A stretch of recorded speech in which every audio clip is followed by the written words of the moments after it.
Hello বন্ধুরা, কেমন আছেন সবাই? আশা করি ভালোই আছেন। আমরাও আল্লাহর রহমতে ভালো আছি।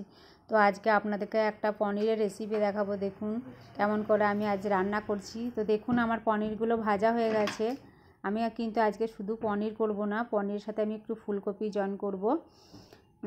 তো দেখুন আমি কিভাবে করছি। শুধু পেঁয়াজটাকে আমি পেঁয়াজে মশলা দিয়ে আমি বেটে নিয়েছি, টমেটো দিয়ে কষে নিয়েছি, কষে নিচ্ছি। সব একে একে আমি মশলাগুলো দেব।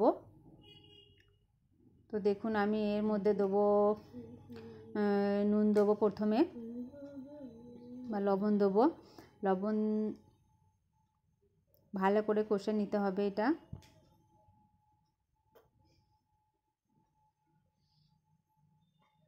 প্রথমে দিলাম লবণ,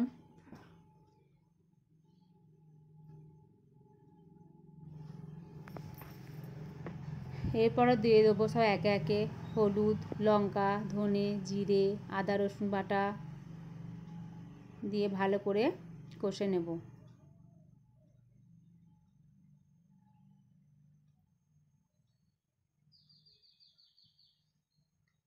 ফুলকপি দিয়ে পনির রান্নাটা কিন্তু আমি এই প্রথমবার করছি, কারণ অন্যান্যবারে আমি শুধুই পনির রান্না করি।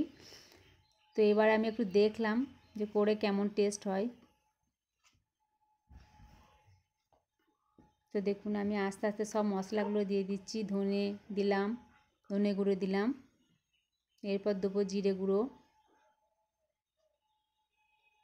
এরপর দেবো আদা রসুন বাটা,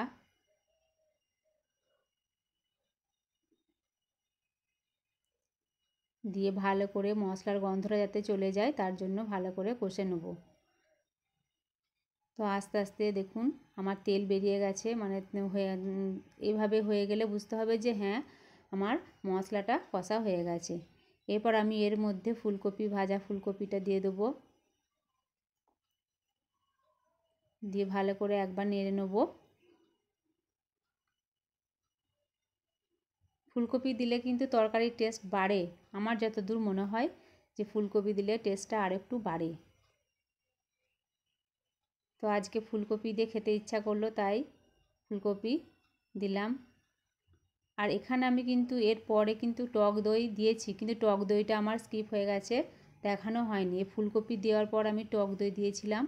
এরপর আমি একটু গরম জল, কষা হয়ে যাওয়ার পরে গরম জল অ্যাড করলাম। গরম জল অ্যাড করার পর খানিক ফুটতে থাকবে, দিয়ে তারপরে আমি পনিরটা এর মধ্যে দিয়ে দেবো, ভাজা পনিরটা এর মধ্যে দিয়ে দেবো।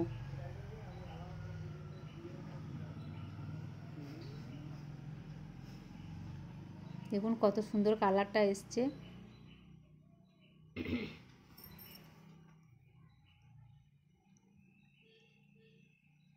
এর মধ্যে আমার পনির দেওয়া হয়ে গেছে। দেখুন এই দেখুন পনিরগুলো চৌকো চৌকো করে চারকোনা পিস করে কেটেছি আমি। এবার এর মধ্যে দেবো একটু বাটার। বাটার দিলে কি হয়, টেস্ট একটু বাড়ে, খেতেও সুস্বাদু হয়। ওই জন্য আমি দিলাম এর মধ্যে 1 চামচ বাটার।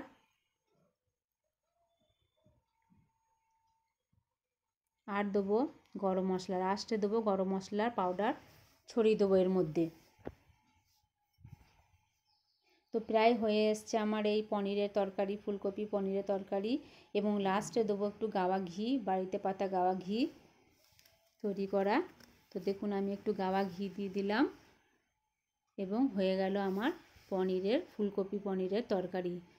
তো কেমন লাগলো আপনাদের সাথে সেটা শেয়ার করলাম। আপনাদের কেমন লাগলো অবশ্যই কমেন্ট করে জানাবেন। কি সুন্দর কালারটা এসে দেখুন, আর খেতেও খুব সুন্দর টেস্ট হয়েছিল। তো ভালো থাকবেন আপনারা, সুস্থ থাকবেন। আবার আসবো পরের ভিডিও নিয়ে। টাটা।